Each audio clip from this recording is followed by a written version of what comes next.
Hey guys, कैसे हो आप लोग? आई होप बढ़िया होंगे। आज से हम लोग और एक नए मंगा को एक्सप्लेन करने वाले जिसका नाम है I am the great immortal. मंगा बहुत ही ज्यादा इंटरेस्ट है, मैं ये दावा के साथ कह सकता हूँ, क्योंकि इसमें रोमांस, एक्शन, कल्टिवेशन, रीबॉर्न सब कुछ से भरपूर है। पहले शुरुआत में आप लोगों को स्टोरी इतना भी समझ में नहीं आएगा, लेकिन जितना ज्यादा दिन बीतेगा वो उतना ही ज्यादा स्टोरी इंटरेस्टिंग होता जा रहा होगा। अब आप लोग इस वीडियो में बहुत ज्यादा प्यार दिखाएंगे, सपोर्ट करेंगे और वीडियो को शेयर करेंगे दोस्तों के साथ। तो चलिए बिना टाइम गवाए एपिसोड की तरफ बढ़ते हैं। एपिसोड की शुरुआत में हमें कुछ हेवन की डिमांड्स को ये कहते हुए सुनाई देता है कि हम सभी लोग यहाँ पर तुम्हारे साथ टेल करने के लिए आए हैं, तुम यहाँ से आसानी से नहीं भाग सकते हो। और हमारी मेन कैरेक्टर यानी कि मेन हीरो ताइजुआन को कहता है कि देखो ली ताइजुआन, हम लोगों को वो हेवनली बुक सौंप दो। तभी हमारा मेन हीरो यानी कि ली ताइजुआन कहता है कि तुम लोग मुझे दबाना चाहते हो। सम्राट किन, हो सुजुन और जिन वू डेमन, आप तीनों सुप्रीम रेपुटेशन के हैं। ये बहुत ही अफसोस की बात है, तुम लोग जैसे ये निकम्मे चूहे ये हेवनली बुक को बहुत ही ज्यादा चाहते हो, तो फिर मरो मेरे साथ। वहाँ पर एक बड़ा सा धमाका हो जाता है। वो तीनों लोग ली ताइजुआन को बहुत ही ज्यादा गाली बकने लगती है और कहने लगता है कि ली ताइजुआन तुम बहुत ही कमीने हो, तुम इडियट हो, तुम ये कोशिश कर रहे हो कि पूरी होल इमोर्टल वर्ल्ड को डिस्ट्रॉय करनी है, तुम कमीने। अभी वो उस हेवनली प्लेस पर आंखें बंद करते हैं और यहाँ पर आंखें खोलता है। मैंने कहा था ना कि आप लोगों को पहले ये समझ में नहीं आएगा, तो आगे देखते रहो। उसके बाद हमें हमारा मेन हीरो ताइजुआन को एक ट्रेन पर बैठे हुआ दिखाई जाता है। तो वही पर वो अपने आप से कहने लगता है कि ऐसा लगता है कि ये अर्थ है और अभी मैं राजा क्वीन दैट वो और बास्टर्ड दैट वो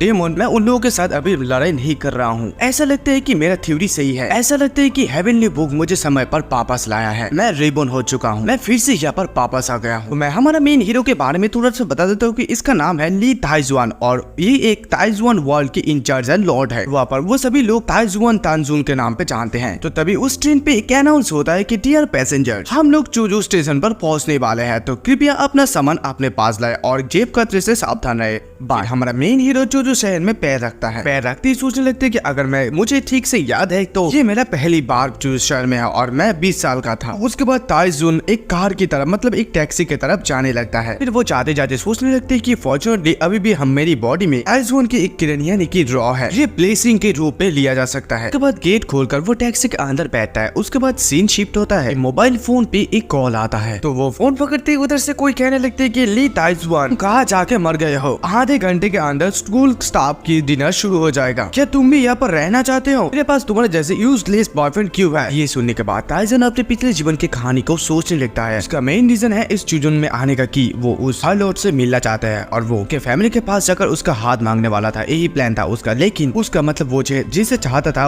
उसकी और एक प्लान थी कि वो और एक रिच बंदे को वापस ला गई थी जो सेकंड जनरेशन करना है, उसका नाम है शाओकुन। और फिर वो अपनी पिछले जीवन का याद करने लगता है सीन। तो वहीं पर एक व्यक्ति उसे कह रहा होता है कि तुम्हें क्या लगा कि मेरे वुमेन्स को छूना इतना आसान है यू इडियट? और वो लड़की कहती है कि तुम्हें क्या लगता है कि मैं तुम्हारे साथ इतनी आसानी से रह लूंगी, तुम सपना देखो। और फिर ताइजुआन सोचने लगते हैं कि ये यान शांको बहुत ही निर्दयी है, लेकिन कोई बात नहीं, मैं फिर से वापस आ गया और इसे मैं ठीक कर दूंगा, तुम सिर्फ इंतजार करो और देखो। और उसने मेरे चेहरे पर एसिड भी डाला है। बाद उस कमीने ने मुझे बलात्कार की केस में मुझे 10 साल के लिए जेल के अंदर भेज दिया। और उसके बाद वो अपने पापा के बारे में भी सोचने लगते कि मेरे पापा ने जितना भी सेविंग्स किया था वो मुझसे बचाने के लिए वो उस आदमी को दे रहा था। जब मैं घर से बाहर आई थी तो पापा बहुत ही ज्यादा बीमार थी, लेकिन वो मुझे बचाने के लिए अपनी पूरी प्रॉपर्टी को बेच दी थी। जब मैं जेल से वापस घर लौटी तो तबाह कर मैं देखी कि उसकी ठंडी बॉडी से पड़ी हुई है वहाँ पर। उसके बाद नेक्स्ट कुछ साल में एक कुत्ते का चारा जी रहा था। कोई भी मेरा लक्ष्य नहीं था, सिर्फ सर्वाइव करना ही था। जो लोग भी मेरे पास से गुजर रहा होता है तो वो लोग गंद से नाक ढाक लेता था। अंत में एक मैं आसान रास्ता चुना, I decide to commit it. लेकिन इस फेज में मेरा एक ब्लेसिंग था, मेरा सोल यानी कि आत्मा भटक गया और मैं ज्यूजियन रियलम में पहुंच गया और वहाँ पर ताइजुआन के डिसेंडेंट बन गया। मेरे पिछले जीवन में मैं एक बुद्धू था। फिर उसके पापा को कहने लगे कि ऑनरेबल फादर, मैं वापस आ गया हूँ और आपका बदला जरूर लूंगा और उन लोगों को बदला चुकाना पड़ेगा। उन लोगों के टैक्सी की तरफ एक तेजी से कार आता हुआ दिखाई जाता है। ये देखकर वो टैक्सी ड्राइवर बहुत ही ज्यादा घबराया जाता है और कहने लगता है कि व्हाट द हेल, और उस टैक्सी के साथ उस कार का टक्कर लग जाता है। ऊपर से उन लोगों को कुछ भी नहीं होता है और वो कार सीधा भागने लगता है। तो ये टैक्सी ड्राइवर हमारे मेन हीरो यानी कि ताइजुआन को कहने लगते हैं कि हे यंग मैन, क्या तुम ठीक हो? वो पीछे घूमकर देखते हैं कि वो यंग मैन नहीं है, वैनिश हो गया है। ये वाला कार इधर उधर सारे कार से टक्कर खाकर सीधा खाई की तरफ बढ़ने लगता है। हम लोग देखते हैं कि हमारा मेन हीरो यानी कि ताइजुआन उस कार को रोकने की कोशिश करता है और दूर खिसक के जाने के बाद वो फाइनली उस कार को उस खाई से गिरते हुए बचा लेता है। और सारे के सारे मौजूद लोग फोटो खींचने लगता है और कहने लगते हैं कि अरे बाप रे, ये तो एक रोड एक्सीडेंट था। कोई कहते कि अरे बाप रे बाप, अगर मैं ये अपनी आंखों से नहीं देखता तो कभी भी इस पर विश्वास ही नहीं करता। और कोई कहते कि ये तो डिवाइन पावर है, ये एक हेवन की पावर है, सच्चे यंग मैन भी ऐसा नहीं कर सकते, ये इनक्रेडिबल है। भी हम लोग देखते हैं कि ताइजुन उस कार को कैसे रोका है। ताइजुन सोचने लगता है कि अभी मेरे स्ट्रेंथ बहुत ही ज्यादा वीक है, ये सारे के सारे नपुंसक इन लोगों को काट कर मेरे रियलम में फेंक दिया जाएगा और अभी मुझे बहुत ही ज्यादा स्ट्रॉन्ग बनना पड़ेगा क्योंकि मेरी फैमिली को प्रोटेक्ट करना होगा। तभी हम लोग देखते हैं कि उस कार से एक लड़की और एक बुरा आदमी निकलता है। तो तभी वो लड़की कहती है कि ग्रैंडपा बी केयरफुल। ग्रैंडपा ताइजुन से कहते हैं कि हे प्लीज मत जाओ। फिर ग्रैंडपा कहते हैं कि तुम्हारे मदद के लिए धन्यवाद यंग मैन। ताइजुन कहते हैं कि ये सब कुछ लक है, मेरे सामने ये सब चीजें तुच्छ है, नश्वर मिनट के बारे में चिंता करो, आई मीन इसके बारे में चिंता मत करो। तो उसके बाद वो ग्रैंडपा ताइजुन से कहते हैं कि तुम्हारी बाइंडलेस के लिए मैं तुम्हें धन्यवाद देता हूँ। और यंग मैन अगर तुम्हारे कोई भी इन फ्यूचर इस फ्यूचर में किसी भी चीज की जरूरत पड़े तो आप मुझे बता सकते हैं बेहिचक। भले मैं बुरा हो गया हूँ लेकिन मेरा दबदबा अभी भी बहुत ज्यादा है यहाँ पर और मेरा फैमिली भी यहाँ पर है। तो ये सुनकर ताइजुन कहते कि नहीं इसका कोई जरूरत नहीं है। तो वो कहकर ताइजुन जब वहाँ से चले जाने लगते हैं तभी वो लड़की कहती कि हे रुको, देखो हमारा चू फैमिली कभी भी किसी का दया नहीं रखते हैं, तो फिर चलो बताओ कि तुम्हें क्या चीज की जरूरत है। तो ये सुनते ही ग्रैंडपा बहुत ज्यादा गुस्सा हो जाता है और कहते हैं कि लोटस अभी बहुत हो गया, ये बहुत ही इम्पोलाइट है। तो तभी ताइजुन ये सुनकर कहते कि चू फैमिली बहुत ही बढ़िया टोन है, बहुत ही बड़ा एटीट्यूड है, ये एक साजिश है। तो क्योंकि तुम लोग ऐसे पूछ रहे हो तो मैं भी तुम लोगों को बता देता हूँ कि इस पुराना हड्डियों को ठीक करने के लिए मुझे 100 साल पुराना जिनसिंग का हड्डियों का जरूरत है, क्या तुम मुझे ये दे सकते हो तुम्हारा टू फैमिली। तो ये सुनते ग्रैंडपा कहते हैं कि यंग मैन तुम बहुत ही मजेदार बात करते हो और हंसकर कहते हैं कि ये मेरी पोती है चू जियोलियन और शायद मैं उसे बहुत ही छोटी में बिगड़ दिया था, ऐसे नहीं लगता है कि तुम इस चूजू से है, तो मैं तुम्हें कैसे एड्रेस करूँ यंग मैन। ताइजुन फिर से कहते कि देखिए बुरे आदमी बहुत ही हंसी मजाक हो गया है, अब मुझ पर दया दिखाना चाहते तो अब मैं चाचा जो चाहता हूँ क्या आप मुझे वो ला कर दे सकते हैं। ये सारा का सारा सिर्फ खोखला वर्ड है, क्या इंसानों का यही नेचर है। चूजवालियन सोचने लगती है कि ये लड़का बहुत ही अजीब बातें करता है और वो अभी एक बेनिफिट के लिए दादाजी को एक्सटोर्ट कर रही है। उस लड़के के सामने से कुछ गुजरता है तो वो लड़की कहती है ग्रैंडपा देखो, और एक बंदा पीछे से ताइजुन के ऊपर हमला करने की कोशिश करता है। वो आदमी कहने लगती है कि तुम स्टूपिड बच्चे, मैंने चू तियानजुएन के कार से छेड़छाड़ी की और तुम्हारी हिम्मत कैसे हुआ मेरे प्लान में पानी फेरने का, अबे तुम मरो। तभी ग्रैंडपा कहते कि यंग मैन वहां से हट जाओ। तभी ली ताइजुन मूर्ति उसके सामने एक सील जैसा कुछ बन जाता है और उसे वो आदमी हिट भी नहीं कर पाता है और वो कहने लगता है कि ये कैसे पॉसिबल हो सकता है, और उसकी सील की वजह से वो सीधा झटका खाकर कुछ दूर जाकर गिर जाता है। तो तभी ताइजुन सोचने लगता है कि ये लोग चीटिया है, ये लोग मुझे चुनौती देने की कोशिश करता है, मैं वेनरेबल यहाँ पर हूँ, कौन झगड़ा पैदा करने का साहस करता है, ये स्टूपिड मॉर्टल्स है। तो मैं पहले बता देता हूँ कि इस ताइजुन का लैंग्वेज थोड़ा सा कठिन होने वाला है और इसलिए मुझे भी थोड़ा प्रॉब्लम हो रहा है। उनकी इतना शक्ति देखकर उस ग्रैंडफा का कुछ संदेह होने लगता है, तो वो सोचने लगता है कि क्या वो कोई सीक्रेट फैमिली से है, क्योंकि वो बहुत ही कम उम्र में ग्रैंड मास्टर बन गया है। आमतौर पे ग्रैंड मास्टर बहुत ही अलग अलग होता है और वो लोग काफी दुर्लभ भी होता है, यूजुअली वो सभी लोग बहुत ही पूरे होते हैं। मैंने कभी भी नहीं सुना कि इतनी कम उम्र में कोई ग्रैंड मास्टर होता है, कि ये लड़का राक्षस है, सच ए टेरिबल टैलेंट। तभी चू जियोलियन सोचने लगती है कि ये किस तरह की मूव है, उसने बिना मूव किए उस एशियंस को मार डाला, ये नालायक लड़का कौन है। उसके बाद ताइजुन कहती है कि देखिए यहाँ पर आप लोगों को मारने के लिए वो लोग आ सकता है, लेकिन वो लोग मेरे जैसे यहाँ पर वेनरेबल को ऑफेंड करने का मतलब गुस्सा दिखाने के लिए आया है, उन लोगों का हिम्मत कैसे हुआ। ताइजुन उस एनिमी के सामने जाकर कहते हैं कि तुम्हारा इतना साहस। वो ग्रैंडफा यानी कि चू तियानजिन कहता है कि देखो यंग मैन, मैं तुम्हें कैसे शुक्रिया अदा करूं, मेरे पास कोई शब्द नहीं है, really thank you very much. तो ताइजुन फॉलो करते कि उसके गले में झूलता हुआ लॉकेट को। तो ये जेट पेंडेंट देखकर ताइजुन सोचने लगते कि ये तो इस जेट पेंडेंट में जो एनर्जी है ये तो बहुत ही जाना पहचाना सा है। जो ये आदमी इमोर्टल वर्ल्ड से आया है वो इस जेट पेंडेंट को अपनी स्टेट को अपडेट करने के लिए इस्तेमाल कर सकते हैं। पर ताइजुन उस ग्रैंडफा से कहता है कि अगर आप लोग मुझे सच में कुछ देना चाहते हैं तो मैं आपसे उस जेट पेंडेंट को मांगता हूँ जिसने आपने पहना है। तो ये सुनकर वो ग्रैंडफा कहते हैं कि ये तो एक ओल्ड जेट है, क्या तुम श्योर हो यंग मैन, तुम इसे पसंद करते हो तो ले लो,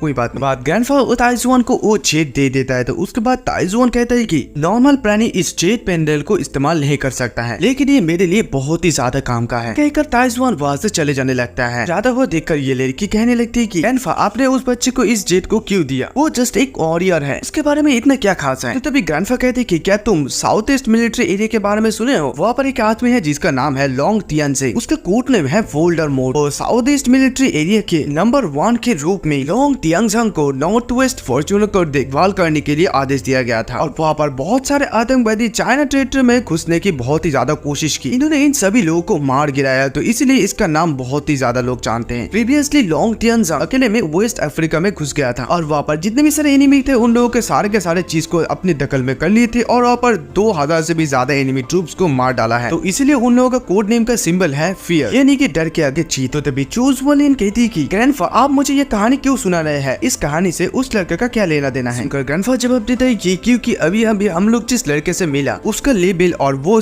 उतना ही फिल्म के द्वारा है। उसके बाद हमें स्टूडियो में एक 5 स्टार होटल को दिखाया जाता है, व्हाइट घोस्ट होटल। तो उसके बाद ताइजुआन जब उस होटल पर आता है तो आते ही उसको याद आता है कि मतलब वो अपने आप से सोचने लगता है कि मुझे एकदम ठीक से याद है, मैं पिछले जबान में जब यहाँ पर आया था तो मुझे बहुत ही ज्यादा अपमान किया था, अभी बहुत कुछ बदल गया है। और फिर वो सोचने लगते कि यान शाओकुन को इस बार वो बदला लेगा, तुमसे मिलकर बहुत ज्यादा खुशी होगा और ये मैं मजे में इंजॉय करूंगा। अब हमें फिर से एक नया कैरेक्टर को दिखाई जाती है जिसका नाम है किंग शान और ये है ताइजुआन का गर्लफ्रेंड। तो वो कहने लगते है कि तुम तो जानते हो कि ये पार्टी मेरे लिए कितना इम्पोर्टेंट है और तुम यहाँ पर बहुत देर से आए हो, इतना सो यूजलेस, तुम अपने गर्लफ्रेंड के लिए इतना देर से आए हो, मैं तुम्हारे लिए पूरा दिन इंतजार कर रही हूँ। तो गाइस मैं पहले आप लोगों को बता देता हूँ कि ताइजुआन की लैंग्वेज में थोड़ा सा प्रॉब्लम होगा क्योंकि देखो यह रिवॉन होकर यहाँ पर आया, हेवन से यहाँ पर आया है, तो इसका लैंग्वेज में थोड़ा सा प्रॉब्लम होगा क्योंकि ये पहले इस जीवन के जिया था और फिर से वापस आ गया। तो तभी ताइजुआन उसे देख कर कहती कि ओ अच्छा तो तुम हो, मैं यहाँ पर थोड़ा सा रास्ते पे एक्सीडेंट हो गया था, देखो मैं अपने टाइम पर क्या करता हूँ ये तुम्हारा बिजनेस नहीं है। तो ये सुनती उसकी गर्लफ्रेंड सोचने लगती है कि हार्ड लॉर्ड वो ऐसे बात क्यों कर रहे हैं, ऐसा लगता है कि वो अचानक से बहुत ही ज्यादा डिफरेंट हो गया है, इसमें वो एक पागल प्रेमी जैसा मेरे साथ हमेशा चिपका रहता था, उफ अभी बहुत हो गया है। ऐसा लगता है कि उन्होंने अपने सर को किसी जगह पर मारा है। तो वही पर और एक लड़की मौजूद होती है, तो वो किंग शुआन से कहती है कि तुम्हारे ये बॉयफ्रेंड बहुत ही अजीब बातें करते हैं, क्या वो बाहर के देश से आए हैं, वो यहाँ पर टिक भी नहीं पाएगा। और उसके बाद फिर से कहती कि वो बहुत ही अजीब है, वो एक नोबेल कुंफू कैरेक्टर की तरह क्यों बातें करते हैं, अभी मुझे समझ में आ रही है कि तुम क्यों उसे बाहर में आने के लिए शर्मिंदा हो रहे हो, अगर तुम्हारी जगह पर मैं होती तो मैं यंग शाओ को चूज करती। तभी किंग शुआन कहते कि इनफ अभी बहुत हो गया है, रुक जाओ। इन लोगों को देखकर ताइजुआन सोचने लगता है कि और एक महत्वहीन लड़की यहाँ पर आ गई जिस हार्लोट का नाम है जू जियाविन, वो एक लैंग्वेज ग्रुप का टीचर है, पिछले जीवन में इस मॉडल को तुच्छ समझती थी। उसके बाद किंग शुआन फिर से कहती है कि तुम इतनी हाई क्लास जीवन पर आ रही हो, क्या तुम थोड़ा सा भी अच्छा ड्रेस पहनकर यहाँ पर नहीं आ सकते थे, इतने सारे लोगों के बीच तुम सिर्फ मुझे अपमान कर रहे हो, ये अनबिलीवेबल है। तभी वो लड़की यानी कि जू जियाविन फिर से कहती कि हे तुम अभी भी इसके साथ एंटरटेनमेंट क्यों कर रहे हो, इस गरीब लड़के के साथ, तुम मेरे साथ चलो, उसको उसकी हालत में सड़ने के लिए छोड़ दो। इसकी विवाह से फिर से ताइजुआन सोचने लगते हैं कि पास में खड़े हुए इस मैं वेनरेबल मोमेंट को याद कर सकता हूँ, इस लड़की का एटीट्यूड कभी नहीं बदलती है, क्या तुम ये जानते हो कि मैं तुम्हें उस बिल्डिंग पर ऊपर ले जाकर वहां से धक्का देकर तुम्हें ह्यूमन पेस बना सकता हूँ। तभी हमें वहाँ पर और एक आदमी को दिखाया जाता है, तो वो किंग शुआन से कहता है कि ओ तो तुम यहाँ हो,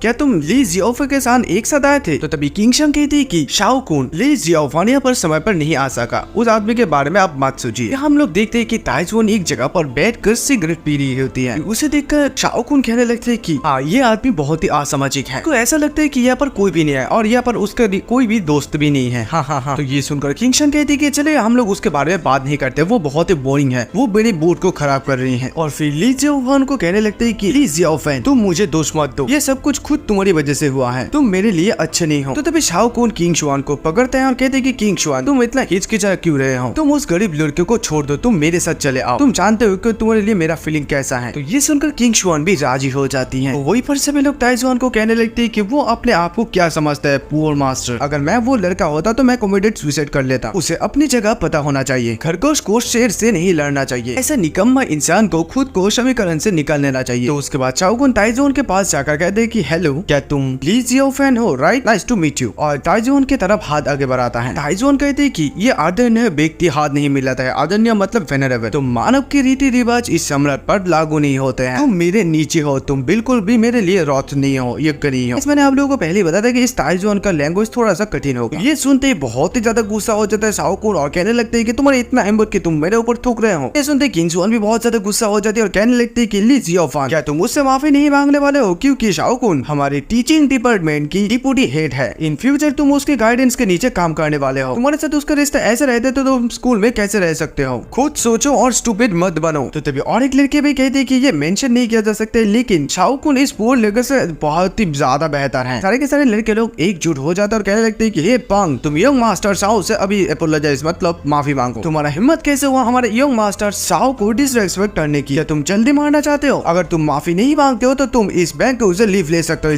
जा सकते हो। उसके बाद किंग शुआन फिर से कहते हैं कि ली जियाओफेन क्या तुम नहीं सुन रहे हो, कोई भी यहाँ पर तुम्हें पसंद नहीं करता है और तुम्हारा पैसा तो मुझे कोई भी जरूरत नहीं है, सो प्लीज इस जगह छोड़कर चले जाओ। गाइस ताइजुआन के पिछले जीवन का और एक नाम है ली जियाओफेन। तो इन लोगों की बातें सुनकर ताइजुआन सोचने लगते हैं कि ये चीटियां मेरे साथ अभी भी बातें कर रहे हैं, चीटियों को अभी भी ये पता नहीं है कि ग्रेट इमोर्टल को ऑफेंड करना कितना भयानक है। तो उसके बाद शाओकुन ताइजुआन से कहते हैं कि तुम जहाँ से आए हो वहाँ पर जल्दी से जल्दी वापस आओ, चले जाओ, नहीं तो मैं तुम्हारे साथ साथ डील करूंगा छोटे स्टूपिड, क्योंकि तुम उसके लिए काबिल नहीं हो। तो तभी वहाँ पर और एक आदमी का एंट्री हो जाता है। तो वो आदमी आते ही सीधा कहता है कि ली जियोफेन, मैं इस टीचिंग डिवीजन का डायरेक्टर हूँ और मैं तुम्हें अभी ऑर्डर देता हूँ कि तुम क्विकली स्टैंड अप, मतलब खड़ा हो जाओ और शाओकुन से अपोलोजाइज यानी कि माफी मांगो। उस चेयर से अभी के अभी उठ जाओ, तुम उस चेयर पर बैठने के लिए क्वालिफाइड नहीं हो। ताइजोन अपनी लैंग्वेज में, मतलब अपनी भाषा में कहता है कि अगर ये वेनरेबल आदमी इस चेयर पर बैठने के लिए काबिल नहीं है तो यहाँ पर कोई भी यहाँ पर बैठने के लिए काबिल नहीं है। यंग शाओकुन नाम की ये महत्वहीन लड़का यहाँ पर बैठने की काबिल नहीं है। सुनते शाओकुन कहते हैं कि क्या तुम जानते हो कि तुम किसके साथ मजाक कर रहे हो? इस होटल पर मेरा शेयर है और क्या तुम मुझे बता सकते हो कि मैं इस सीट पर बैठने के लिए क्यों क्वालिफाइड नहीं हूँ? मेरे तुलना में तुम्हारे पास कुछ भी नहीं है, तुम ऐसे ही डिजर्व करते हो, तुम्हारे पास होना भी नहीं चाहिए। तो उसके बाद ताइजोन अपनी शक्ति से उस सीट पर कुछ न कुछ तो करता है और फिर ताइजोन कहते हैं कि मैं इस खेल से थक गया हूँ, अगर तुम लोगों को बैठना है तो बैठ सकते हो। ये वेनरेबल आदमी तुम्हें शर्मिंदा होते हुए देखेगा और इसका एंटरटेनमेंट यानी कि मजाक लूटेगा। और इसका बात सुनकर शाओकुन कहने लगता है कि व्हाट अबाउट लूजर, और फिर वो उस चेयर पर बैठता है। तो गाइस शाओकुन जब उस चेयर में बैठता है तो बैठने के साथ ही साथ उसकी ऐस में यानी कि पिछवाड़े पर आग लग जाता है भाई। तभी वहाँ पर ताइजवान की गर्लफ्रेंड क्वीन शंग आकर कहती है कि हे शाओकुन, तुमने ये क्या किया है? उसके बाद वो आग उसके ऊपर भी जाने लगती है। तो वो कहने लगती है कि ये आग मेरे ऊपर भी आ रही है, मुझे कोई मदद करो। वहाँ पर एक लड़का एक बाल्टी भर का पानी लेकर आता है और आते ही वो पानी उन दोनों के ऊपर छिड़क देता है और वो दोनों एकदम पूरी तरीके से उस पार्टी में भीग गया है। और इधर शाओकुन सोचने लगते हैं कि धक तेरे की, उस चेयर में क्या खराबी है, उसमें फायर कैसे लग गया? तो कुछ पता नहीं इस चीज को क्या कहते हैं, मुझे समझ में नहीं आ रहा है मतलब अभी फिलहाल के टाइम पे। तो ये उन लोगों के ऊपर गिरने लगता है और ये चीज शाओकुन के ऊपर गिरने लगते हैं। तो शाओकुन कहने लगते हैं कि हे कोई मुझे मदद करो। तभी वहाँ पर आके कुछ लड़के उसे उठाते हैं और कहने लगते हैं कि इसे जल्दी से जल्दी हॉस्पिटल लेकर चलो, क्योंकि अगर कुछ भी इन्फेक्शन हो जाता है तो तुम्हें बहुत ज्यादा प्रॉब्लम हो सकता है। और इधर ताइजवान सिगरेट पीते पीते सोचने लगते हैं कि ये सब कमजोर एंड है, चीटिया है। उसके बाद सीन शिफ्ट होते हैं, वो लोग शाओकुन को उस कार तक ले जाता है। तो तभी एक बंदा उसे कहते हैं कि हे इतना जल्दी मत करो, हम तुम्हें हॉस्पिटल ले जा रहे हैं। तो उसके बाद वो लोग कार पे बैठकर हॉस्पिटल जाने लगते हैं। तभी अचानक से उन लोगों की कार के बोनट पर आग लग जाता है और पूरा कार धीरे धीरे जलने लगते हैं। तो वो लोग अपना जान बचाता हुआ बाहर आ जाता है कार से। तो तभी वहाँ पर मौजूद जितने भी सारे लोग हैं वो लोग इस जलती हुई कार को देखकर वहाँ से भागने लगता है। ताइजवान इन लोगों को देखकर अपने आप से कहने लगते हैं कि ये चीटिए लोग कितना ज्यादा इंटरटेनिंग परफॉर्मेंस दे रहे हैं, तुम लोग ऐसे करते रहो,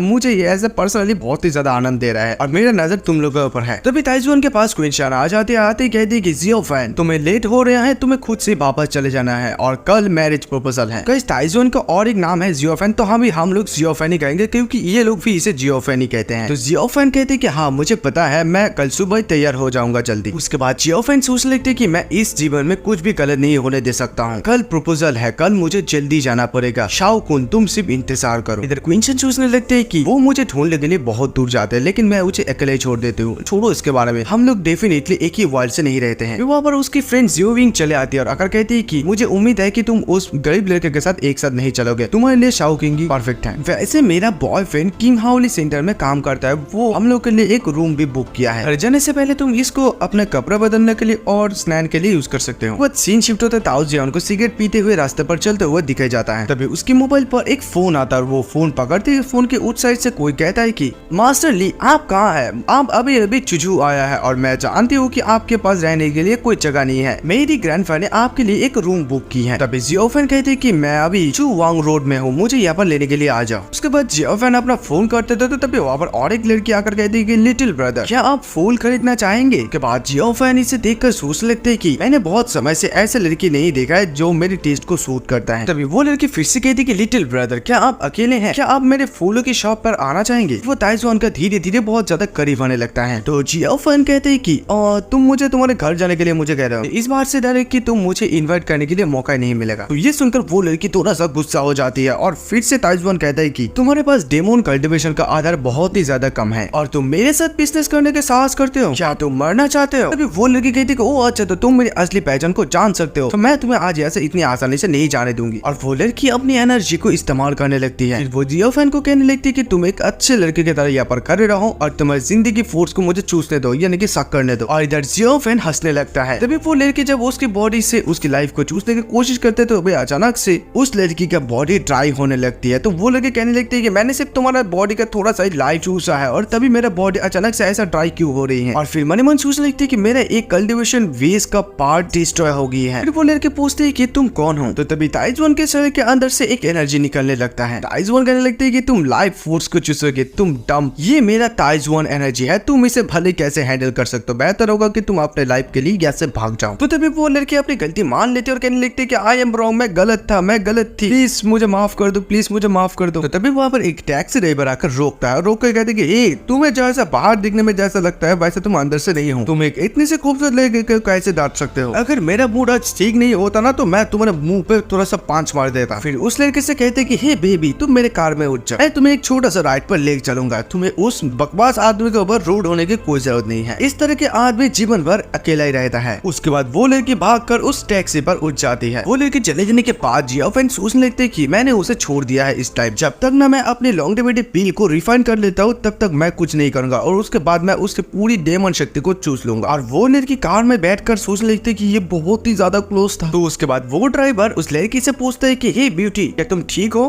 मैंने अभी अभी देखा कि तुम्हारे हाथ में एक फूल कट गया है, क्या तुम फूल बिक रहे हो? वो लड़की कहती है हाँ सही है, हमारे फूलों की दुकान में बहुत सारे सुंदर फूल लगे हुए हैं, क्या तुम भी इसे देखना चाहोगे? ये कब्रिस्तान के नीचे हजारों फूलों वाले रास्ते पर है। फिर मनीवन सोच लगती है कि उसने मुझे काफी जल्दी इंजूर कर दिया और अभी मुझे मानव शक्ति की जरूरत है, फोर्स टू हील। वो ड्राइवर सोचकर कहने लगते हैं कि ये 1000 फूलों वाला रास्ता तो कुछ जाना पहचाना सा लग रहा है। उसके बाद सीन शिफ्ट होता है और ताजुन के पास एक कार आकर रोकता है। अभी उस कार से चो जियोलिन उतार दिया और ये चो जियोलिन वही है जिन लोगों को ताइजुआन ने बचाया है। तो तभी जियोलिन वहाँ पर आते कहते हैं कि मास्टर ली, हम लोग दोबारा फिर से मिले। तो ताइजुआन उसे देखकर कहते हैं कि ओ तो ये तुम हो, तो तुम मेरी तरफ से तुम्हारे दादाजी को थैंक यू कहना। तो उसके बाद वो लोग कार पे बैठकर चले जाने लगते हैं। तो तभी जियोलिन पूछते है कि असली क्या वो दोनों आपके साथ खिलवाड़ करने की कोशिश कर रहे, क्या आपको मेरी जरूरत है? तो ये सुनकर ताइजुआन कहते कि इसका कोई जरूरत नहीं है, कर्मा और लोगों को सजा दे देगा, ये लोग लॉन्ग टाइम तक जिंदा नहीं रह पाएगा। ये सुनते जियोलिन कहती कि पूरे कर्म अपने पास लाए, आपका मतलब क्या है? तभी तो उन लोगों के पास से अचानक से एक तेजी से टैक्सी गुजरता है और उसी टैक्सी ड्राइवर हेल्प मी करके चिल्लाने लगता है। वो टैक्सी सीधा जाके रास्ते के साइड में वॉल पर जाकर टक्कर खा जाता है। तभी हम लोग उस टैक्सी पर उस राक्षस लड़की को देखती हैं जो कि इस ड्राइवर का खून चूस लिया है। और ये देखकर जियोलिन बहुत ज्यादा शौक हो जाती है और कहने लगती कि ये लड़की कौन है? तभी ताइजुआन कहते कि इस दुनिया में ऐसी बहुत से सारी चीज है जो नॉर्मल ह्यूमन इमेजिन भी नहीं कर सकते हैं। और इधर जियोलिन सोचने लगती कि उसने इस चीज को कैसे नोटिस किया, आखिरकार जियो फैन है कौन? उसके बाद सीन शिफ्ट होता है, आधा घंटा बीत जाता है। आधे घंटे के बाद वो लोग किंग हाउलिन सेंटर पर आ जाता है। तो जियोलिन ताइजुआन से कहती है कि मास्टर ली, आप प्लीज अंदर जाके रेस्ट कीजिए, मैं कार पार्क करके आती हूँ। ताइजुआन जब अंदर जाने लगते हैं तभी ताइजुआन को एक आदमी रोक देता है और रोक कर कहते हैं कि हे रुको, तुम यहाँ पर क्या कर रहे हो? तो तभी ताइजुआन कहते हैं कि मैं यहाँ पर एक रूम रेंट पर रहने के लिए आया हूँ। तो ये सुनते वो आदमी कहते हैं कि तुम्हारे जैसे एक फटीचर यहाँ पर रूम लेने के लिए आया है, तुम्हारे पास कोई मेंबरशिप कार्ड है? तभी ताइजुआन कहते हैं कि नहीं, मैं यहाँ पर अपने दोस्त के साथ आई हूँ। तो तभी वो आदमी कहते हैं कि हम लोग सिर्फ हमारी मेंबर्स की सेवा करते हैं, अगर तुम्हारे पास मेंबरशिप कार्ड नहीं है तो प्लीज तुम यहाँ से जा सकते हो। वहाँ पे डायरेक्टर आकर कहते हैं कि हे यहाँ पर क्या चल रहा है? तो तभी वो बंदा कहते हैं कि डायरेक्टर वांग, ये लड़का यहाँ पर रहना चाहता है, ये एक फटीचर है, एक भिखारी है, ये यहाँ पर भीख मांगने के लिए क्यों आया है? तो तभी ताइजुआन कहते हैं कि तुम कौन हो, क्या तुम मुझे जानते हो? तो तभी वो लड़का कहते हैं कि मैं जियो यिंग का बॉयफ्रेंड हूँ। ये सुनकर ताइजुआन कहते हैं कि ओ तो तुम जियो यिंग का बॉयफ्रेंड हो, रियलिटी तो ये है कि तुम एक हॉल मैनेजर हो। उसके बाद फिर जियो यिंग का बॉयफ्रेंड कहते हैं कि ओह तुम वापस से इतना सख्त से बात कर रहे हो, तुम जानते भी हो ये कि कौन सा जगह है? इस जगह पर चुजुन के सबसे हाई क्लास के लोग यहाँ पर आते हैं, तुम्हारा जैसा आदमी एक लो ग्रेड होटल पर रहने जैसा लायक है। तो उसके बाद ताइजुआन कहते हैं कि मैंने कहा ना कि मैं यहाँ पर अपने दोस्त के साथ आया हूँ, अगर तुम्हें मुझ पर बिलीव नहीं है तो तुम बाद में उससे पूछ लेना। फिर से ये सुनने के बाद जियो यिंग का बॉयफ्रेंड कहता है कि तुम्हारे जैसे गरीब आदमी एक रिच पर्सन से दोस्ती करेगा, तुम अभी भी यहाँ पर खड़ा होकर सिर्फ डींगे हाँक रहे हो। तभी वहाँ पर ताइजुआन की गर्लफ्रेंड चले आते हैं, वो आती कहती है कि जियो फैन तुम यहाँ पर क्या कर रही हो? तभी जियो यिंग का बॉयफ्रेंड कहते हैं कि ये आदमी कह रहा है कि इस होटल पर रहने के लिए आया है और वो ये भी कह रहे हैं कि वो यहाँ पर उसके दोस्त के साथ आया है, ये कितना फनी है ना? तो फिर ये सब सुनने के बाद किंगशन कहती है कि ली जियो फैन what the hell are you doing, तुम यहाँ पर क्या कर रहे हो? तुम मुझे फिर से संवेदना करना चाहती हो? तुम इसके जगह के बारे में जानते भी हो? के बाद जियो फैन फिर से कहते हैं कि देखो मेरे दोस्त ने मुझे इस जगह पर लेकर आई है और वो अपनी कार पार्क करने के लिए गई है, वो 1-2 मिनट में आ जाएगी। तो ये सुनते वो लोग कहने हैं कि दोस्त। तो फिर से क्वींची कहती है कि ओह जियो फैन तुम बहुत ही ज्यादा चालाक हो रहे हो, तुम मेरी अटेंशन लेना चाहते हो तो इसलिए तुम मेरे पीछे पीछे आ गए हो, शेम ऑन यू। उसके बाद जियो फैन यानी कि ताइजुआन कहते हैं कि अगर मैं ऐसा हो तो तुम और शाओगुन का रिश्ता कैसा है? उसके बाद किंगशन फिर से कहती है कि अगर हम लोग जब कपल बन जाएंगे तो ऐसी नॉनसेंस की तरफ बात मत करना। उसके बाद ताइजुआन फिर से कहती है कि देखो मैं तुम्हारे साथ फालतू बात करके मैं वेस्ट नहीं करना चाहता हूँ मेरा समय, और मैं तो आज इस जगह पर रह कर ही रहूंगा। ये सुनते किंगशन कहती है ओ अच्छा तो ऐसा बात, फिर मैं भी देखूंगा कि तुम इस जगह पर रह सकते हो या नहीं, क्या तुम्हारे पास इनफ क्वालिफिकेशन है इस जगह पर रहने के लिए? नहीं। वहाँ पर मिस शुआ चले आते और आते कहते ऑफ कोर्स उसको इस जगह पर रहने के लिए इनफ क्वालिफिकेशन है उसके पास। और मिस शो को देखते होटल के सभी लोग सारे लोग शॉक हो जाता है। वो होटल होटल का स्टेप कहने लगते हैं कि मिस शू आप यहाँ पर क्यों है। तो मिस शू कहते हैं कि क्या मैं इस जगह पर नहीं आ सकती हूँ। फिर मिस शू सामने जाकर उन लोगों को कहने लगता है कि मास्टर ली मेरी इंपॉर्टेंट गेस्ट है और तुम लोग इसे इस तरह से ट्रीट कर रहे हो। ये सुनते वो दोनों लोग घुटने के बल बैठ जाता है। फिर से मिस शू कहती है कि अपने आप को थप्पड़ मारो जब तक ना हमारा मास्टर ली सेटिस्फाई हो जाए। तो ये सुनकर वो लोग कहने लगते हैं कि हाँ बिग मिस शू हम लोग जरूर मारेंगे खुद को। और फिर वो दोनों अपने आप को थप्पड़ मारने लगता है और कहता है कि I am so sorry big miss, मैं गलत था, हम लोगों के पास आ गया लेकिन हम लोग कुछ भी नहीं फिर भी देख पाए और मास्टर ली के साथ ऐसा बिहेव किया। तो ये सब कुछ देखकर किंगशा कहने लगती है कि ये लड़की कौन है और तुम्हारी बॉयफ्रेंड इसे देखकर ऐसे डर रहा है क्यों। ये सुनने के बाद और जियोजिंग की बॉयफ्रेंड कहने लगते है कि वो बिग मिस शू है। कुछ दिन पहले किंग हाउलिंग में उनका किसी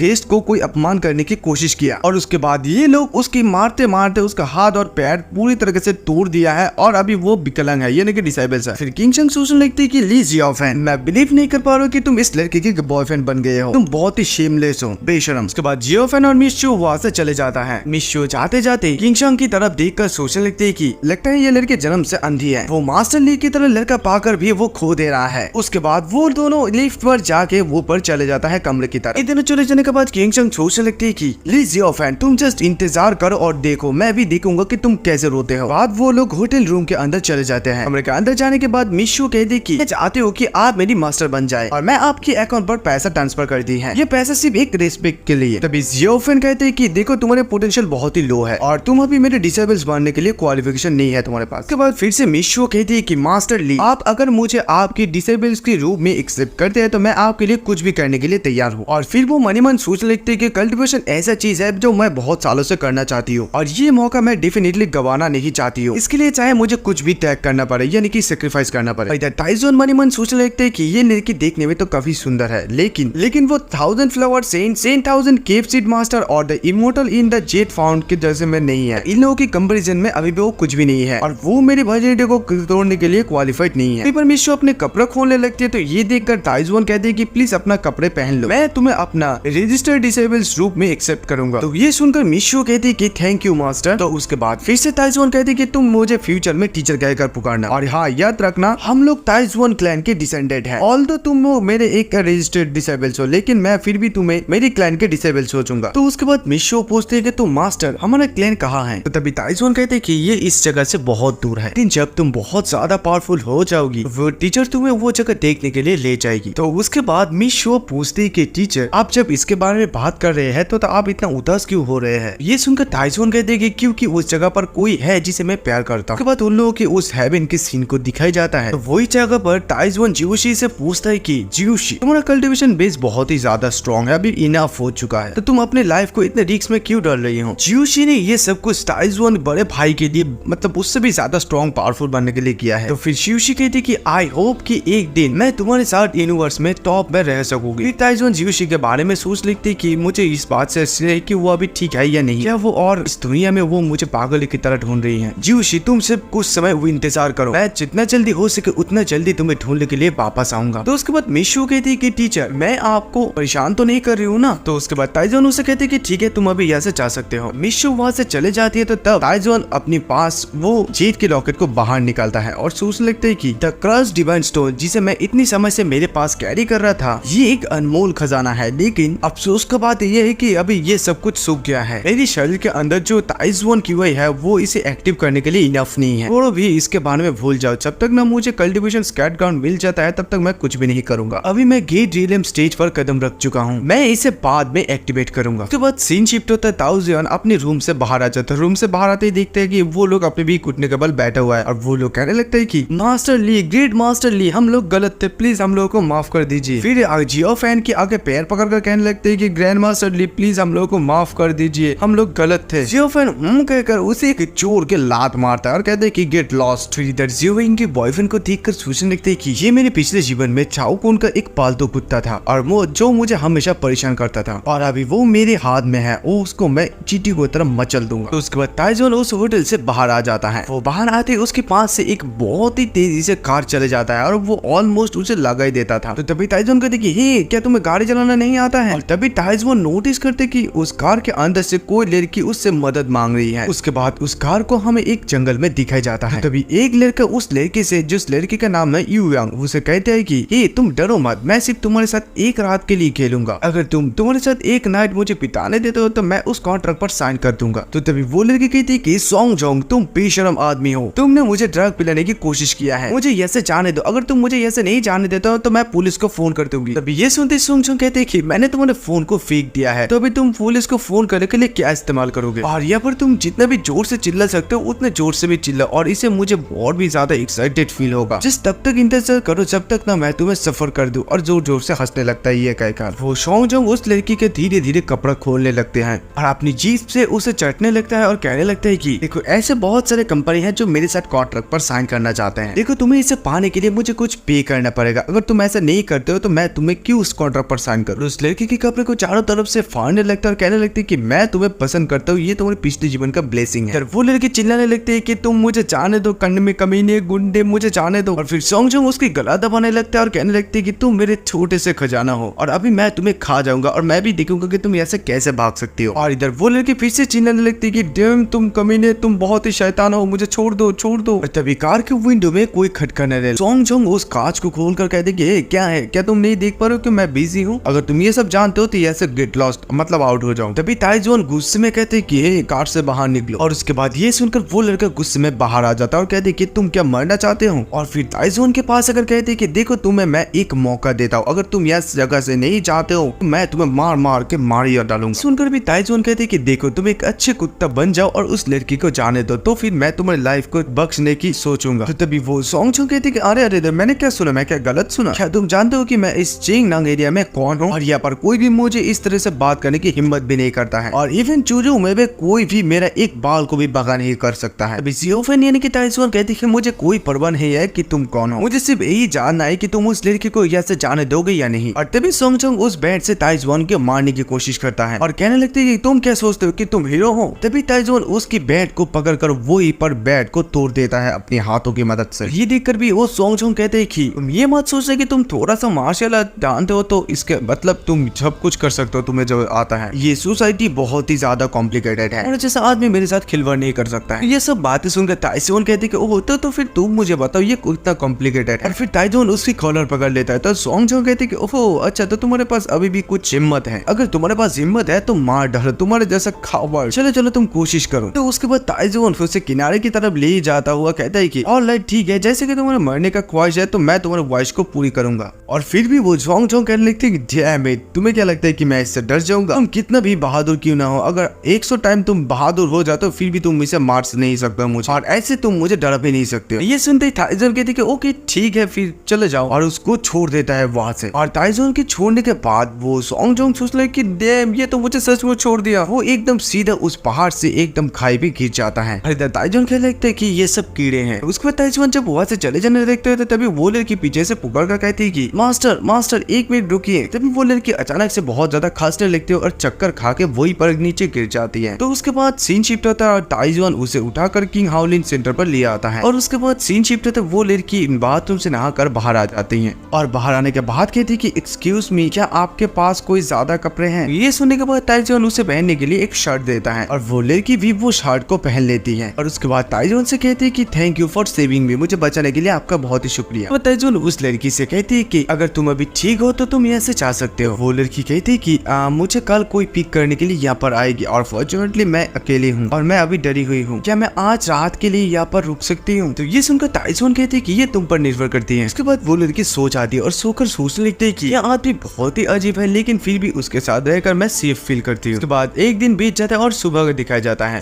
टेक्स्ट लेकर जब कहीं पर जा रहा होता है तभी उसे मिसू फोन कर बताती है कि टीचर मेरे गर्लफ्रेंड ने सुना है कि आप उस वेस्टर्न स्टार नोबल स्कूल में काम करते हैं, ये हमारी फैमिली की पर्सनल प्रॉपर्टी है और मेरी गर्लफ्रेंड ने कहा कि आप उस स्कूल के फ्यूचर में प्रेसिडेंट होंगे। ये सुनकर ताइजोन को ज्यादा रिएक्ट नहीं करता है और फिर सोचने लगता है कि मुझे विश्वास नहीं हो रहा है कि ये स्कूल शुओ पेन जोंग का हावी है। ऐसा लगता है कि शुओ फैमिली के पास बहुत सारा पावर है। उसके बाद ताइजोन कहते हैं कि देखो अभी मुझे थोड़ा सा काम है, अगर आपको कोई इशू नहीं है तो मैं फोन रख सकता हूँ क्या। तो तभी उस साइड से मिस शुओ कहती है कि सॉरी आपको डिस्टर्ब करने के लिए। तो बाद ताइजोन एक जगह पर आके सोचने लगते है कि वो डियो शुआ, मेरा पिछले जीवन पर तुम और तुम्हारे माँ मिलकर मेरे पूरी प्रॉपर्टी को स्कैम कर लिया है, मुझे जेल जाने के लिए भी मजबूर कर दिया है और मेरे माता पिता को बिना आंखें बंद कर दिए मार डाला। मैं निश्चित रूप से इसका बदला लूंगा। तो उसी जगह पर डियो शुआंग की मॉम डियो शुआ से कहती है कि तुम्हें उस गरीब लड़के को नो कहना होगा। देखो लवर ऐसे ही होता है, देखो और तुम्हें अपना चांस चांस नहीं खोना चाहिए। अगर तुम कुछ भी गलत करते हो तो तुम ये समझोगे। तो ये सुनकर डियो शुआंग कहती कि ऑल राइट मॉम, मैं समझ गई मॉम, मुझे ये बात बताना बंद करो। फिर मनी मन सोच लगते कि जियो फैन ये सब कुछ तुम्हारी फॉल्ट है, बाद में मुझे ब्लेम मत करना कि मैं तुमसे पोलाइट क्यों नहीं हूँ। तो उसके बाद फिर से डियो शुआंग की मॉम कहती कि देखो मैंने ये सब कुछ तुम्हारी लाभ के लिए किया है। यंग शाओ कुन बहुत ही ज्यादा अमीर है और उसका फैमिली का एक रेपुटेशन भी है। अगर तुम उसे फॉलो करते तो आई होप कि हमारी पूरी जिंदगी में किसी चीज की कमी नहीं होगी। और लाभ तो क्या बात है, हम लोग इस प्यार को खा नहीं सकते हैं और यूज भी नहीं कर सकते हैं। इसकी रियल लाइफ में कोई भी इस्तेमाल नहीं है, ये सिर्फ मूवी में अच्छे लगते हैं। और अब तुम मुझे देखो, जब मैं बहुत ही ज्यादा यंग थी तो मैं तुम्हारी पिता को बहुत ही ज्यादा फॉलो करती थी और मैं बहुत ही ज्यादा भोली थी और तुम्हारी पापा बहुत ही गरीब थी। तो इसीलिए देखो अभी मुझे भुगतना पड़ रही है। देखो अभी मुझे मेकअप खरीदने के लिए बहुत ही लंबे समय से पैसा जुगाड़ करना पड़ती है। देखो मुझे अभी भी इस पुरानी जगह पर रहना पड़ती है और मेरे पास इसके अलावा और कोई भी रास्ता भी नहीं है और तुम अभी बहुत ही ज्यादा यंग हो, तो इसीलिए तुम मुझे फॉलो मत करो, तुम अपनी वे को ढूंढो। उसके मॉम की इतने सारे बातें सुनकर डियो शुआंग कहती है कि ओके ओके मैं समझ गई। तो फिर से उसकी मॉम कहती है कि अरे हाँ शाओ कुन कब आ रहा है, उसके हम लोग को अच्छे से देखभाल करनी है। ये सुनकर डियो शुआंग कहती है कि मे बी वो ऑलमोस्ट आ ही गई, क्योंकि उसने कहा है कि वो 11 बजे आ जाएगा। तभी ताइजुआन भी वहाँ पर चले जाते तो उसे देख कर कहती कि हे जियो फैन तुम भी यहाँ पर आ गए हो। डियो शुआंग की मॉम ताइजुआन को देख कर कहने लगती है कि हाँ, जिसे नहीं आना चाहिए था वही आएगा। डियो शुआंग ताइजुआन को कहती है कि जियो फैन क्या तुम मेरे माँ को नहीं दिख रहे हो, तुम उसे नमस्कार क्यों नहीं कर रहे हो, तुम बहुत ही इम्पोलाइट हो। तो जियो फैन भी अपनी स्वैग में सिगरेट को जलाता हुआ कहते है कि हेलो मैडम, और उसके बाद वो वही पर बैठ जाता है। डियो शुआंग की मॉम पूछती है कि जियो फैन तुम मंथली में कितना पैसा कमा लेते हो। डियो शुआंग कहती है कि मॉम जियो फैन एक इंटर्नशिप टीचर है और उसका सैलरी है 2000। तो फिर से डियो की मॉम कहती है कि ये तो बहुत ही कम है, ना तो तुम्हारे पास घर है ना तो तुम्हारे पास पैसा है और तुम्हारा सैलरी भी बहुत ही ज्यादा कम है, तो तुम किस बेस पर मेरी बेटी से शादी करना चाहते हो। तो उसके बाद ये सुनकर जियो फैन कहती कि पैसा, हम लोग तो सिर्फ यही चीज को जानते हो और मैं आज यहाँ पर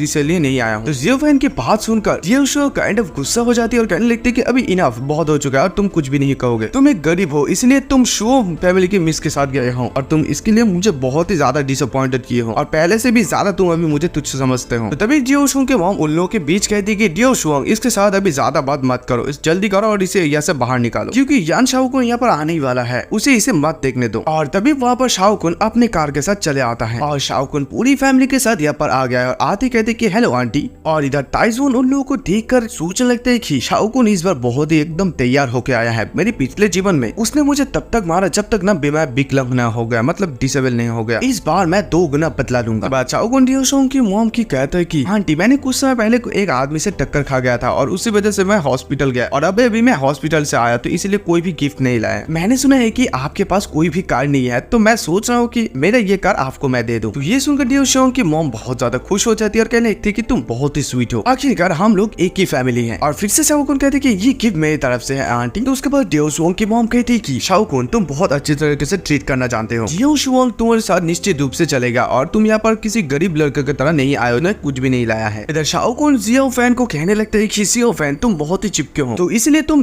पहले से डियो शुआंग के घर को फॉलो कर रहे हो। और फिर वो मनी मन सोचने लगते कि डैम उस दिन हॉस्पिटल पर भी आग लग गया और झूमर भी ऊपर से नीचे गिरा, मुझे जितने से पता है कि ये सभी कुछ इसकी वजह से हो रहा है, आज इसको पछताना पड़ेगा। और फिर से जियो फैन को कहते हैं कि अगर मैं तुम्हारी जगह पर होता तो शर्म के मारे यहाँ से दौड़ के भाग जाता, अगर डियो शुआंग स्कूल में नहीं होते तो मैं स्कूल पर ही बहुत ज्यादा परेशानी खड़ा कर देता। ये सुनकर ताइजुआन कहते हैं कि यानी कि जियो फैन कहते हैं कि ओ तो तुम किस प्रकार का प्रॉब्लम वहाँ पर क्रिएट करते। तो शाओ कुन कहते कि तुम वहाँ पर एक लिटिल ट्रेन टीचर हो, लेकिन मैं वहाँ पर डिप्टी डायरेक्टर, मैं गवर्नमेंट के लिए काम करता हूँ और मैं तुम्हें अगर मसलना चाहता हूँ तो तुम मेरे सामने चीटी जैसा हो। तो जियो फैन कहते हैं कि ओह तो तुम अपने पोजीशन मुझे फोर्स करने के लिए इस्तेमाल करोगे, लेकिन अभी मैं प्रिंसिपल हूँ। सुनते शाओ कुन बहुत ज्यादा जोर जोर से हंसने लगता है, कहने लगते कि क्या कहा तुमने अभी भी। इससे खबर अभी भी एक बंदा है जो सपना देख रहा है, हालांकि ये कहकर तुम्हारे पैसों में कोई भी फर्क नहीं आने वाला है, लेकिन तुम इसका ज्यादा उपयोग मत करो, क्यों ना तुम यही बता दो कि तुम इस जगह का मेयर या प्रेसिडेंट हो। तो उसके बाद डियो शुआंग को कहते कि डियो शुआंग क्या तुमने सुना कि जियो फैन ने क्या कहा, उसने कहा कि वो हमारे स्कूल का प्रिंसिपल है। तो ये सब कुछ सुनकर डियो शुआंग की मॉम कहती कि मेरी बेटी मैंने तुम्हें क्या कहा था कि इस तरह के आदमी के साथ आपने रिश्ता मत रखो, उसे ये समझा देना चाहिए कि उसकी लिमिट क्या है, ये बहुत ही शर्मनाक है। शाओ कुन चलो इस गरीब बच्चे के बारे में बात सोचना बंद करो, चलो मेरे साथ अंदर चलो और मैं तुम दोनों के लिए एक डिलीशियस डिश बनाऊंगी। तो उसके बाद शाओ कुन आंटी और डियो शुआंग को कहते कि आंटी और डियो शुआंग आप दोनों क्यों ना इस नए कार को एक बार ट्राई करके और तब तक मैं या बस जियो फैन के साथ कुछ बातें करता हूँ, और वैसे भी ये डियो शुआंग को फॉलो भी नहीं कर पाएगा। उसके बाद डियो शुआंग की मॉम कहती कि हाँ ये सही है, तुम उस लड़के को बताओ कि उसका सिचुएशन यानी कि पोजीशन क्या है और डियो शुआंग को कभी भी दोबारा फॉलो ना करे। तो तभी डियो शुआंग कुछ कहने वाले होते थे तभी उसकी मॉम फिर से कहती कि उसके बाद छोड़ो, शाओकुन ये सॉल्व कर देगा। फिर वो दोनों चले जाने के बाद शाओकुन कहते कि ली जियोफेन, अभी तुम मेरे सामने घुटने के बल बैठ जाओ और कुत्ते की तरह 100 बार मेरे सामने भूको, और इसके बाद तुम यहाँ से अपनी गाँव की तरफ निकल जाना और वहाँ पर जाकर खो जाना। कभी भी मेरे और डियोशुंग के बीच में आने की कोशिश भी मत करना। अभी मैं अच्छे मूड में हूँ तो इसलिए तुम्हारी लाइफ को बख्श दे रहा हूँ। अगर तुम ऐसा नहीं करते हो तो मैं तुम्हें दिखाऊंगा कि जीना मौत से भी ज्यादा बुरा है। इस बात से अफसोस करे कि तुम्हारे मॉम ने तुम्हें इस दुनिया में क्यों जन्म दिया है। ये सब कुछ सुनने के बाद जियोफेन कहते कि ओ अच्छा, जीने से बेहतर है मरना। तुम मुझे मारना चाहते हो, मेरा हाथ पैर तोड़ना चाहते हो और मेरे किडनी को भी लेना चाहते हो और मेरे मुंह के ऊपर एसिड फेंक कर मुझे जेल भेज देना चाहते हो, है ना। तो ये सुनकर शाओकुन कहते कि ओ अच्छा, तो तुम अच्छे तरीके से जानते हो। अभी तुम बहुत हो गया, अभी घुटने के बल बैठो और अपने सर को मेरे सामने बैंग करो। तभी जियोफेन बहुत ज्यादा गुस्सा हो जाता है और गुस्सा होते ही शाओकुन की गला पकड़ लेता है और कहने लगता है कि तुम्हें इस बात से डर है कि तुम्हारे पास मौत बहुत ही ज्यादा स्लोली आते हैं। और इधर ये दोनों लड़के खड़ा होकर देखकर सोच लगते कि अरे बाप रे, ये कितना मतलब कब इतना स्ट्रॉन्ग हो गया। और इधर शाओकुन उन दोनों लड़के को कहने लगते कि ए तुम लोग वहाँ पर खड़ा रहकर क्या कर रहे हो, आओ और मुझे मदद करो और जल्दी से जल्दी इस लड़के को मारो। और ये सुनते वो लोग भी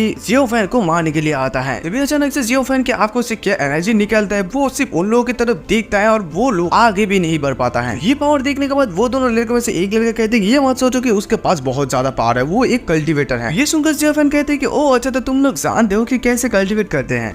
ये तो मेरा प्रेडिक्शन से बाहर है। और शाओकुन को नीचे फेंक कर मारता है। तो तभी उनमें से एक बंदा कहते कि इस जुजू में बहुत सारे हिडन टैलेंटेड हैं और यहाँ पर बहुत सारे लोगों की हाई कल्टीवेशन बेस एरिया भी है। और एक बंदा जो वहाँ पर होता है वो भी सोचने लगता है कि ये बच्चा बहुत ही ज्यादा स्ट्रॉन्ग है और डर की वजह से वो अपनी पावर को इस्तेमाल नहीं करता है, वो बिग बॉस के समान है। और तभी इधर शाओकुन उन दोनों को खड़ा रहते हुए देख कर कहने लगते है कि तुम दोनों अभी भी वहाँ पर खड़ा रहकर क्या कर रहे हो, मैं तुम लोगों को यहाँ पर हायर करके लाया हूँ मारने के लिए नहीं तो बात करने के लिए। उसे तब तक मारते रहो जब तक ना वो चल पाते हैं और उसके किडनी में फिर निकाल लो और फिर उसे मार दो। और ये सुनते ही ताओजियन उस लड़के का हाथ पकड़ लेता है और कहते कि तो शाओकुन को अभी भी अपने सिचुएशन के बारे में पता नहीं है, उस साल इसी हाथ ने मेरा पैर को तोड़ दी थी। और तभी ताइजोन उसके हाथ को तोड़ देता है। तो तभी और एक लड़का उसे मारने के लिए आता है। तो तभी ताइजोन के सामने वो सील जैसा बन जाता है, वो उसकी धक्के की वजह से बहुत दूर जगह गिरता है। और फिर ताइजोन उसके पास जाता है और जाकर कहते हैं कि और उस साल तुम ही हो वो जिसने मेरा किडनी को निकाला था। और इधर ताइजोन इसका भी किडनी को निकाल लेता है और फिर कहते हैं कि इन सभी के बाद लास्ट में तुम्हारा बार। तो ये सुनकर शाओकुन कहते कि हे तुम क्या चाहते हो, अगर तुम मुझे मारने की हिम्मत भी करते हो तो मैं रिपोर्ट कर दूंगा कि तुम जानबूझकर मुझे मारने की कोशिश की हो और इसके वजह से तुम जीवन भर जेल में रहोगे। ये सुनकर ताइजोन कहते कि नहीं नहीं डोंट वरी, मैं तुम्हें कुछ भी नहीं करूंगा, तुम अभी अपने से घुटने के बाद बैठ जाओ और 100 बार अपने सर पर मोहरे लगाओ और उसके बाद कुत्ते की तरफ भौंको। ये शाओकुन सुनकर राजी नहीं होता है। तो ताइजोन उस लड़के के पावर में बहुत ज्यादा मारने लगता है अपनी पावर से और फिर वो डर के मारे कहने लगते ओके ओके मैं ये करता हूँ लेकिन मुझे प्लीज मारना मत। सीन शिफ्ट होता है और डियोशुंग उसकी मॉम को कहती कि मॉम मुझे डर है कि जियोफेन ठीक है या नहीं। सुनते हुए उसकी मॉम और भी ज्यादा गुस्सा हो जाती है और कहती कि डियोशुंग ये मैं तुम्हें लास्ट बार वार्निंग दे रही हूँ, इसके बाद तुम उसका नाम फिर भी कभी भी नहीं लेना। शाओकुन मिलियंस टाइम बेटर है ली जियोफेन से, शाओकुन के सामने वो कुछ भी नहीं है, फ्यूचर में तुम्हें पूरे दिल से शाओकुन के साथ रहना चाहिए। तभी उसकी मॉम देखते है कि शाओकुन जियोफेन के सामने घुटने टेककर बैठा हुआ है। तो ये देखकर वो कहने लगते है कि व्हाट द हेल, यहाँ पर क्या हो रही है ये सब। और जियोफेन शाओकुन को कहने लगते कि जल्दी करो, तुमने सिर्फ 50 टाइम किया है, क्या अभी से तुम थक गए हो। इधर शाओकुन मन ही मन बहुत ही ज्यादा गुस्सा होता है और सोच लगती कि ली जियोफेन मैं तुम्हें कभी भी माफ नहीं करूंगा। और डियोशुंग कार से उतरती कहती कि शाओकुन ये तुम क्या कर रहे हो। और देखती है कि शाओकुन जिन लोगों को लाए थे वो भी नीचे पड़ी हुई है। तो वो फिर से कहती कि ली जियोफेन तुमने ये सब क्या किया है, शाओकुन ऐसा क्यों हो रहा है। तो उसके बाद ताइजोन फिर से कहती कि मैंने कुछ भी नहीं किया, ये सब कुछ शाओकुन अपनी इच्छा से किया है। फिर शाओकुन को थप्पड़ मार कर कहते कि क्या तुम उस लोगों को बता सकते हो। और फिर उससे फिर से कहने लगता है कि और ये सही है कि यन फैमिली के ओल्डेस्ट बेटा 100 बार कुत्ते की तरह भौंक रहे हैं, ये मत भूलना कि ये सबको कहना बेहतर है कि तुम ह्यूमन विद एनिमल माइंडेड हो। डियोशुंग कहती कि ली जियोफेन देखो हालांकि मुझे पता नहीं कि अब लोगों के साथ क्या हुआ है, लेकिन जब तुम किसी को अपमान करते हो तो उसके एक लिमिट होती है, तुम कब इतना शैतान बन गए हो, जल्दी करो और शाओकुन से माफी मांगो। तो ये सुनते ताइजोन कहते कि माफी, तो फिर तुम सभी लोग मेरे ऊपर इतना आक्रामक क्यों होते हो, इसके बारे में कभी भी सोचा है। ताइजोन शाओकुन के ऊपर पैर रखता है तो शाओकुन बहुत ज्यादा चिल्लाने लगती है। तो मने मन सोच लगती है कि प्लीज जियोफेन मैं कसम खाता हूँ कि मैं तुझे मार ही डालूंगा और मैं तुझे ये एहसास दिलवाऊंगा कि जिंदा रहने से मरना बेहतर है। उसके बाद सीन शिफ्ट होता है और जियोफेन टैक्सी करके एक जगह पर आता है और तभी जियोफेन की फोन बजने लगता है और फोन देखता है कि डैड का फोन। तो वो फोन पकड़ते कहते हैं कि जियोफेन तुम्हारा चुजुंग कैसे कट रहा है, क्या तुम्हारा स्कूल की जॉब पे कोई प्रॉब्लम हो रहा है, और डियोशुंग के बारे में वेडिंग के डेट के बारे में क्या हुआ। उसकी डैड की आवाज सुनते ही जियोफेन कहते कहती है कि डैड आपका वॉइस सुनकर मुझे बहुत ज्यादा अच्छा लगा, मैं बहुत खुश हूँ। तो ये सुनते उसका फादर कहते कि मेरे बच्चे क्या हुआ है तुम्हें, तुम ऐसे अजीब बातें क्यों कर रहे हो, क्या तुम्हारे साथ कुछ हुआ है, मुझे बताओ, मैं तुम्हें मदद करूंगा और अकेले सॉल्व करने की कोशिश भी मत करो। उसके डैड की बात सुनकर जियोफेन कहती कि डैड मुझे कुछ भी नहीं होगा, आप चिंता मत कीजिए और तब तक आप वहाँ पर इंतजार करें जब तक ना मेरा यहाँ पर जॉब सुजू में खत्म हो जाए, उसके बाद मैं आपको यहाँ पर ले आऊंगा। और ये कहकर ताइजोन अपना फोन खरीद देता है, फिर वहाँ से चलने लगता है और मन ही मन सोचने लगता है कि मैंने पिछले जीवन में मैं बहुत ही वीक था और मुझे हमेशा टॉर्चर किया जाता था, धमकाया जाता था और मैं बार बार सुसाइड करने के लिए भी गया था और ऐसी सिचुएशन में सबसे हार्ट ब्रोकन पर्सन मेरे पिताजी था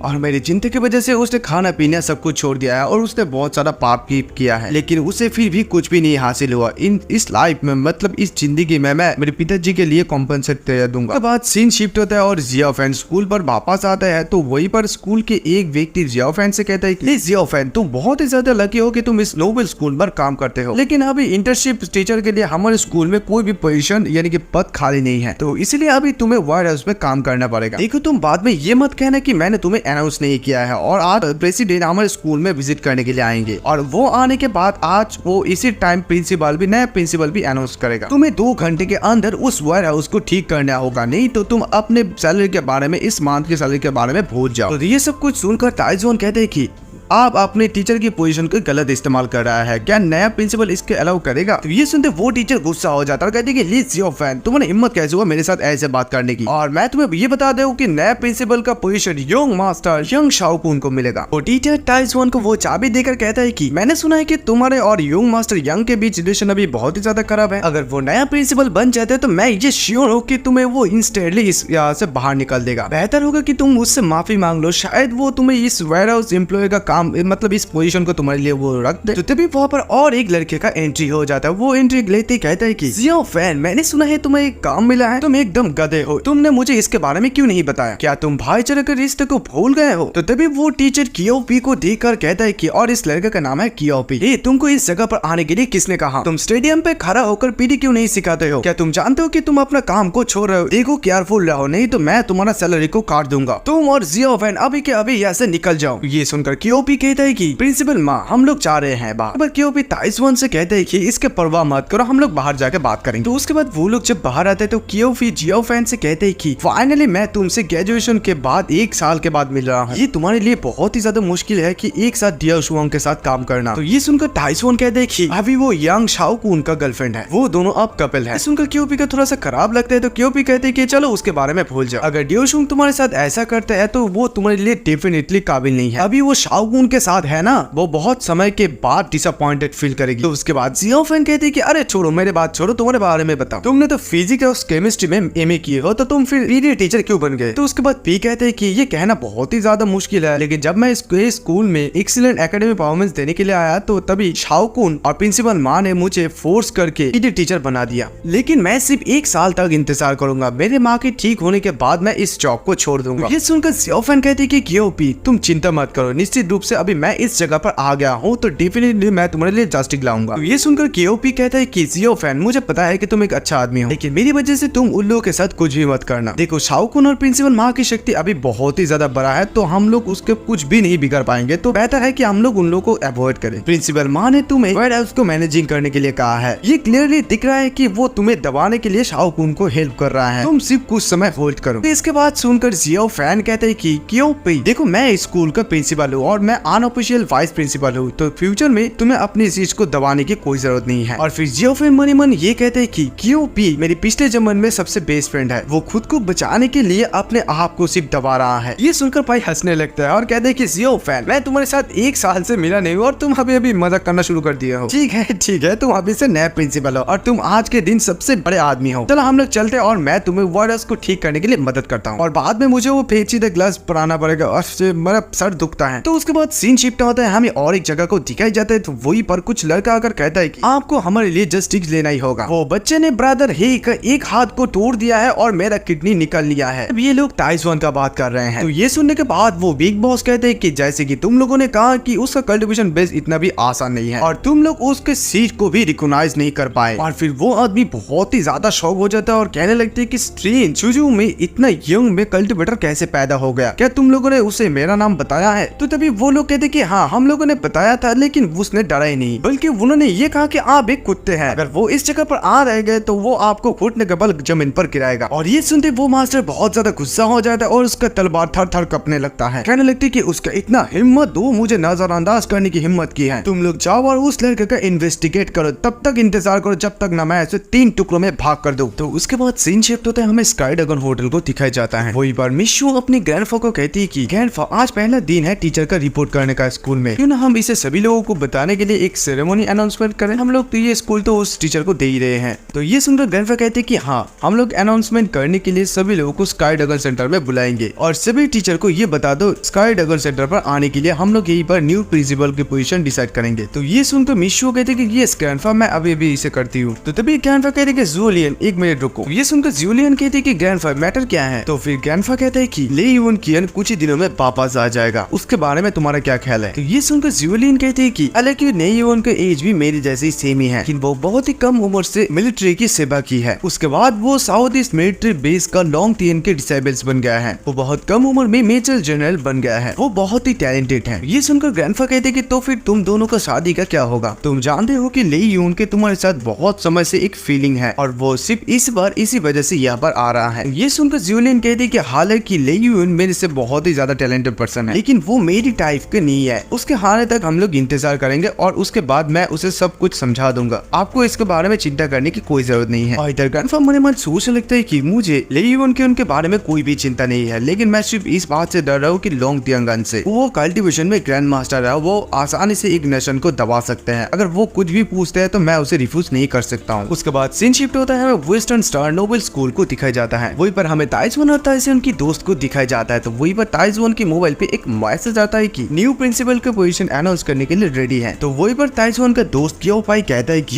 शाओकुन की फैमिली के पास मानी और पावर दोनों ही है और उसका फादर स्कूल का काउंसलिंग प्रेसिडेंट है। इस बार न्यू प्रिंसिपल का पोजीशन यंग शाओकुन को ही मिलेगा। ताइजवन कहते देखो मैंने तुम्हें कहा था कि मैं न्यू प्रिंसिपल हूँ, अगर तुम्हें मेरे बात पर विश्वास नहीं है तो मैं कुछ भी नहीं कर सकता हूँ। के बाद वहाँ पर शाओकुन भी चले आता है। तो शाओकुन आते सभी लोग उसे देखकर कहने लगते हैं कि ये सही है कि हमारे यंग मास्टर बहुत ही ज्यादा टैलेंटेड पर्सन है, प्रिंसिपल का पोजीशन डेफिनेटली आपका ही होगा। तो और एक व्यक्ति कहते हैं कि यंग मास्टर यंग, आप अगर प्रिंसिपल बन जाते तो प्लीज हम लोगों का थोड़ा सा ख्याल रखना। अब ताइजवन और उसके दोस्त भी चले आते। तो इसे देखकर शाओकुन सोचने लगते हैं कि प्लीज जियोफैन तुम सिर्फ तब तक इंतजार करो तब जब तुम ना प्रिंसिपल बन जाओ, के बाद तू देख मैं तेरे साथ क्या करता हूँ। और इधर ताइजवन डियोन शुआंग को देखते भी नहीं, उस तरह से मुड़कर चले जाने लगता है। तो तभी डियोन शुआंग को इसे देखकर बहुत ज्यादा खराब लगती है और वो कहने लगती है कि लीज जियोफैन वहीं पर रुक जाओ। तो ताइजवन वहाँ पर रुक कर कहते हैं कि हाँ क्या हुआ बताओ। फिर डियोन शुआंग कहती है कि लीज जियोफैन देखो अभी शांत होने का नाटक करके कोई फायदा नहीं है, शाओकुन नया प्रिंसिपल बनने वाला है, तो तुम क्यों ना जल्दी करो और उससे माफी मांगो। ये सुनकर ताइजवन कहते हैं कि मैं उससे माफी मांगूंगा, तुम यहाँ पर भूल बनने की नाटक कर रहे हो और तुम मुझे कह रहे हो कि उससे माफी मांगने के लिए। ये लॉर्ड कभी भी किसी के सामने नहीं झुकता है, ना तो माउंटेन, ना तो रिवर, ना तो लेक, और शाओकुन जैसे लोगों के सामने तो बिल्कुल भी नहीं। तो ये बात सुनकर डियोन शुआंग कहती कि देखो जियोफैन तुम क्यों सीरियस नहीं हो, ऐसा नाटक करना बंद करो, देखो घड़ी के ऊपर बैठना बंद करो और फेस रियलिटी को फेस करो। तुम एक गरीब लड़का अननोन विलेज से आए हो और इस स्कूल में टीचर होने के लिए बहुत ज्यादा मेहनत भी की हो। या तुम अपने सिर्फ ईगो के लिए ये जॉब छोड़ना चाहते हो? तुम अपने फ्यूचर के बारे में क्यों नहीं सोचते हो? ये सब कुछ सुनने के बाद जियोफैन कहते हैं कि मात्र कुछ चीट या अमर के विचारों को नहीं समझ सकते हैं, झूठा नाटक करना बंद करो। तुम्हारे वजह से मुझे सब कुछ सही दिख रहा है, तुम अतीत में कभी भी मुझे समझने की कोशिश नहीं की हो और इस जीवन में भी तुम भी नहीं कर रहे हो। मैं केवल तुम्हें सिर्फ एक ही सलाह दे सकता हूँ कि मेरे रास्ते में मत आओ। ये सब सुनने के बाद सुंग सोचने लगती कि इस आदमी का अचानक से क्या हो गया, वो अपने आप को भगवान समझता है, इसमें कुछ न कुछ खराबी तो आ ही गया है। अबे प्रिंसिपल माँ भी कहते हैं कि ये ली जियोफैन ये बहुत ही अजीब हो गया, उसे मैं वर्ड है उसके काम पे रिप्लेस कर दिया और फिर भी उसे कोई भी फर्क नहीं पड़ा। नेक्स्ट टाइम मैं उसे सबक सिखाने के लिए टॉयलेट साफ करने के लिए भेज दूंगा। सच अनटॉलरेबल गाय, वो अभी बहुत अजीब अजीब बातें भी करता है, बहुत ही वियर्ड है। प्रिंसिपल माँ की बातें सुनकर जियोविंग भी कहती है कि मुझे लगता है कि वो पागल हो गया है, ऐसे व्यक्ति को स्कूल पे रहने से बेहतर इसे बाहर निकल दिया बेहतर है। तो गाइस शाओकुन डियोन शुआंग से कहते हैं कि ली जियोफैन टोटली बहुत ही पागल हो चुका है और तुम उसे मदद नहीं कर सकते हो, उसे इस सोसाइटी में रखना ही नहीं चाहिए, उसे मेंटल हॉस्पिटल और भेज दिया जाना चाहिए। और फिर मनी मन लगते सोचने लगते हैं कि ली जियोफैन तुमने अपने स्ट्रेंथ के साथ मुझे अपमान करने की हिम्मत कैसे की है, आज मैं तुम्हें दिखाऊंगा मेरा पावर, आज तुम्हारा जीवन का अंत है ताकि तुम फ्यूचर में कभी भी मेरे साथ ऐसा कुछ भी नहीं कर सकते हो। उसके बाद सीन शिफ्ट होता है, वो सभी लोग बैठकर बातें करने लगते हैं और ड्रिंक पीने लगता है। अब ली जियोफैन चुपचाप बैठा रहता है। तो तभी उसे देखकर उसका फ्रेंड कहता है कि हे ब्रो तुम खाना क्यों नहीं खा रहे हो, ये तियानलोंग क्लब इस चूजन में बेस्ट क्लब है और इस होटल में बहुत सारा फैसिलिटी भी है। यूजुअली अपर क्लास के लोग यहाँ पर आके डिनर और वाइन पी सकते हैं। क्या तुम कुछ भी ट्राई नहीं करना चाहते हो? बोर्ड ऑफ डायरेक्टर ने हमें यहाँ पर रहने के लिए इंतजाम की है। तो तभी अचानक से एक लड़की दौड़ता हुआ आती है और कहने लगती है कि टीचर जो प्लीज सेव मी। अभी वहाँ पर और एक लड़के का एंट्री हो जाता है। तो वो आदमी आते कहने लगते कि ये छोटे लड़की तुम भाग नहीं सकते हो, यहाँ पर छिपने की कोई भी जगह नहीं है, यहाँ पर एंट्रेंस गेट एक ही है, आ जाओ बाहर आ जाओ। तो तभी वो लड़की जू जियोविंग के पास जाकर कहने लगती है कि टीचर जू प्लीज सेव मी टीचर, उन लोगों ने मुझे मारने के लिए कुछ जानवर को उकसाया है। तभी जियोविंग कहती कि तुम लोग कौन हो, तुम लोग अंदर कैसे है, मैं अभी पुलिस को बुला रही हूँ। तो ये सुनते वो लड़का कहते कि पुलिस है, ये लड़की भी बहुत ज्यादा खूबसूरत है, इसे भी उठा लो। तभी शाओकुन कहती कि किसके इतना हिम्मत है। तभी शाओकुन उस लड़के को देख के कहने लगते कि अरे बाप रे ये तो बाबा है, अरे बाबा इसे लोगों को जाने दो, शायद कुछ मिसअंडरस्टैंडिंग हुआ है। तो तभी वो लड़का पूछता है कि तुम कौन हो। तो तभी शाओकुन कहते कि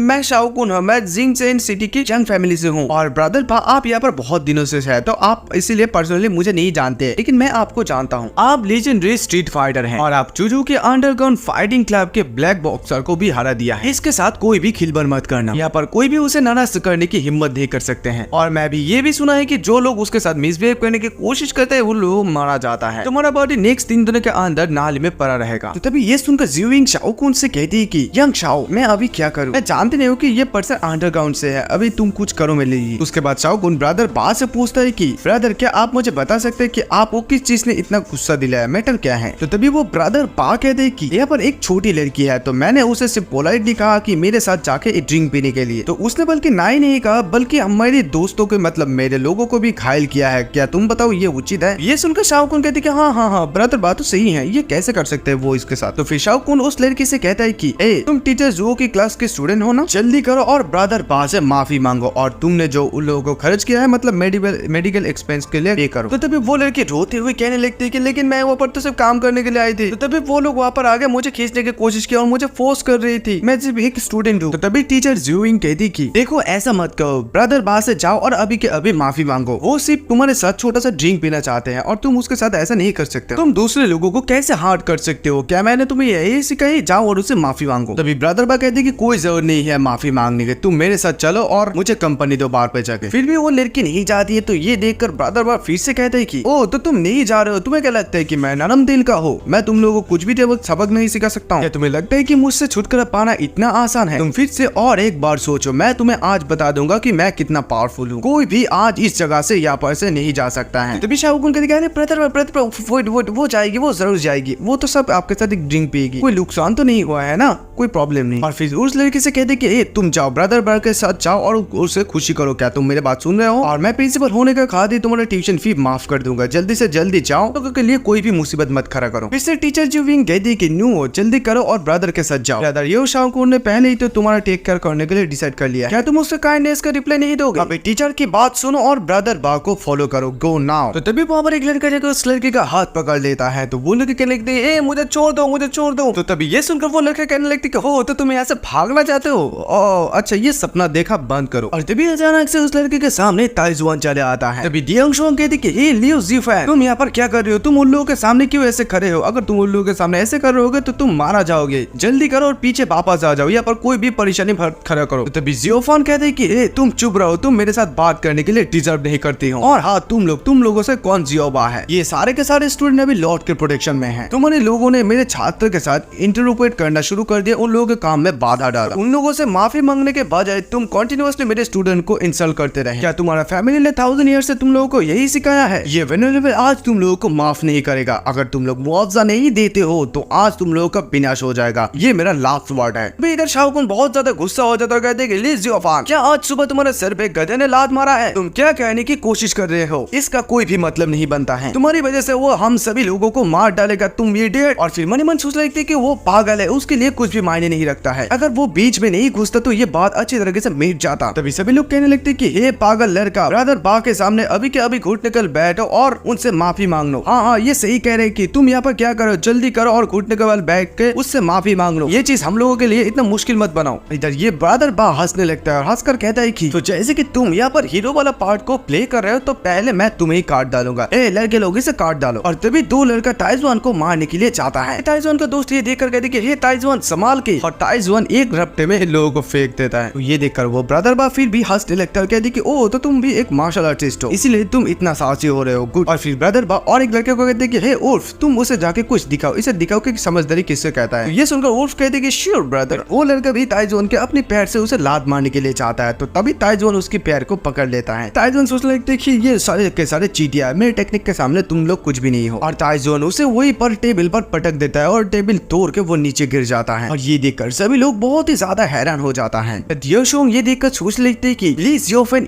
कब इतना स्ट्रॉन्ग बन गया, यहाँ पर क्या चल रहा है ये सब। फादर बा ये देखकर सोच लेते कि उर्फ एक समय में मिलिट्री में काम करता था और वो मिडिल ईस्ट के विरुद्ध भी लड़ा था, उसके खून में वार है, लेकिन वो इस लड़के के सामने टिक भी नहीं पाया। ये लड़का है तो है कौन? तो तभी ताइजुआन कहते हैं कि क्या तुम लोगों ने मेरा पावर को देख लिया है, अभी मेरे सामने छुप जाओ। तुम ह्यूमन का नेक्स्ट मूव क्या है, मुझे निराश मत करो और योर मूव। ये सुनकर ब्रदर बा कहते कि हाँ मैं मानता हूँ कि तुम अपने आप को समझने में थोड़ा सा सक्षम हो, लेकिन क्या तुम इन सभी लोगों के साथ लड़ सकते हो? और वहाँ पर बहुत सारा बंदे आ जाते ब्लैक कोट के साथ और हाथ में सबके साथ तलवार, और सभी लोग वहाँ पर आते ही ताइजुआन को घेर लेता है। और ये देखकर वहाँ पर जितने भी लोग होते हैं वो सभी लोग वहाँ से भागने लगता है, कहने लगते कि ये इडियट जियोफेन को इन लोगों के साथ लड़ने दो, वो यही डिजर्व करते हैं, उनकी लाख के ऊपर उसे छोड़ दो। तभी ब्रदर बा इन सभी लोगों को कहते कि तुम लोग किसके लिए इंतजार कर रहे हो, इसका पीस पीस करके मुझे दो। और तभी सभी लोग उछलता है इस ताइजुआन को मारने के लिए, लेकिन ताइजुआन स्लो मोशन में अपना सिगरेट जलाता है, उसका कोई भी डर नहीं है। और तभी ताइजुआन के बॉडी के अंदर से एक एनर्जी निकलते है अलग ही लेवल का, और वो सभी के सभी लोग दूर जाकर गिर जाता है। और ताइजुआन सोच कहता है कि ये सभी के सभी मेरे सामने चीटियां हैं। ये देखकर सभी लोग हैरान हो जाते कि ये सब क्या हो रहा है ये। और शाओकुन कहने लगते हैं कि ये चमकदार लाइट क्या था, ये सही नहीं हो सकता है। ब्रदर बा भी सोच लगते कि ये इम्पॉसिबल है, ये सारे के सारे लोग स्पेशल फोर्स के रिटायर्ड आर्मी हैं, ये सारे के सारे लोग थक ट्रेनिंग सोल्जर है, ये क्या बकवास है। भले ये लोग रिटायर्ड एक स्पेशल फोर्स हो, लेकिन ये लोग एक ही लोग 10 लोगों को मार सकता है। ये वही सभी लोग है जो मुझे चूजों के अंडरग्राउंड में मेरा शक्ति कायम रखने के लिए मदद करता है, लेकिन ये बच्चे पलक झपकते ये सब कुछ बदल दिया है। तो गाइस आगे का एपिसोड बहुत ही ज्यादा मजा आने वाला है, और यहाँ पर हिंदी डबिंग बहुत ही ज्यादा खराब है, तो इसलिए मैं अपनी लैंग्वेज में सजा कर ये सब